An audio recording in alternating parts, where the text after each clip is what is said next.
Donc pour revenir à ce que je disais, dans un cutting qui est modéré, donc entre 3 et 5%, donc là on est vraiment à la limite du RWL, et bien là on va plutôt faire un waterloading avec une réduction de sel et avec cette fois-ci une diminution des glucides. Donc là cette fois-ci on coupe le glycogène, comme je l'ai dit tout à l'heure. Alors évidemment, c'est à moduler. 3%, c'est pas pareil que 5%. Là, j'ai mis dans la même tranche, mais si on est à 3%, tu te doutes bien que le glycogène, on n'aura peut-être pas forcément le même recours. Par contre, si on est à 4, voire presque 5%, là, forcément, oui, il faudra absolument jouer avec le glycogène parce que, encore une fois, jouer avec le glycogène, tu peux espérer 2 à 3% de perte de poids de corps. Et le waterloading, généralement, c'est environ 2%. Donc, tu te doutes bien qu'en faisant le calcul, ça marche plutôt bien. Et enfin, si on parle vraiment de RWL de 5% ou plus, et bien là, on est sur pareil, waterloading, diminution de sel, glycogène. Sauf que là, le glycogène, il faut vraiment faire les choses très précisément. On peut se permettre, quand on est à 3-4%, si on veut mettre en place une diminution du glycogène, on peut se permettre de faire les choses à peu près.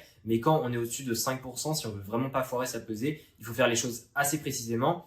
Et à côté de ça, eh bien, il ne faut pas hésiter aussi à augmenter davantage sa dépense énergétique, donc à aller marcher, pas forcément à aller courir, à faire des choses intenses, mais même à aller marcher. Il faut également pas hésiter en dernier recours à faire au sauna. Alors moi je déconseille plutôt les runs avec des vêtements de sudation parce que ça amène vraiment de la fatigue physique en plus. Mais les saunas ça peut être une option de dernier recours si vraiment il y a 0,5 kg à perdre le dernier jour.